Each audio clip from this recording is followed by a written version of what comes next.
Hello friends, welcome to SMB Hunar. SMB રેસિપીઝમાં આજે આપણે વટાણા ચાટ બનાવતા જોઈશું.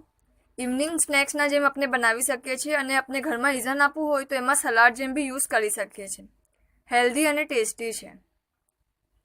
એના માટે આપણને જોશે નમક સ્વાદના હિસાબથી, હાફ કેજી વ્હાઈટ વટાણા, એક મીડિયમ સાઇઝ પ્યાજ બારીક કાપેલું, એક મીડિયમ સાઇઝ ટમાટર બારીક કાપેલું, 1 થી 2 ગ્રીન મરચાં એકદમ બારીક કાપેલા. આપણી તીખાશ પર ડિપેન્ડ છે કે આપણને કેટલું તીખું જોવે છે.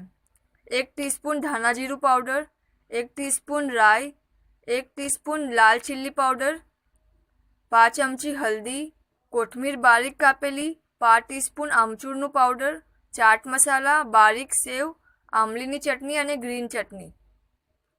બનાવવાની રીત: વટાણાને 3 થી 4 કલાક ગરમ પાણીમાં પલાળીને રાખશું. પછી એમાં હાફ ટીસ્પૂન નમક અને હાફ ટીસ્પૂન હલ્દી નાખીને બાફી લેશું. એના બાદ તેલ ગરમ કરશું અને એમાં રાઈ નાખશું અને એમાં બાફેલા વટાણા નાખી દેશું. પછી એમાં ધાણા જીરું પાવડર, લાલ મરચાં પાવડર અને આમચૂર પાવડર નાખીને હિલાવી લેશું. એના બાદ ગેસને આપણે બંધ કરી દેશું. એક બોલમાં નીકાળશું. એમાં પ્યાજ, ટમાટર, ગ્રીન ચીલી, આમલી અને ગ્રીન ચટણી નાખીને બરાબર હલાવી લેશું. પછી એના પર ચાટ મસાલો છિડકી અને સેવ અને કોથમીર છિડકીને સર્વ કરશું.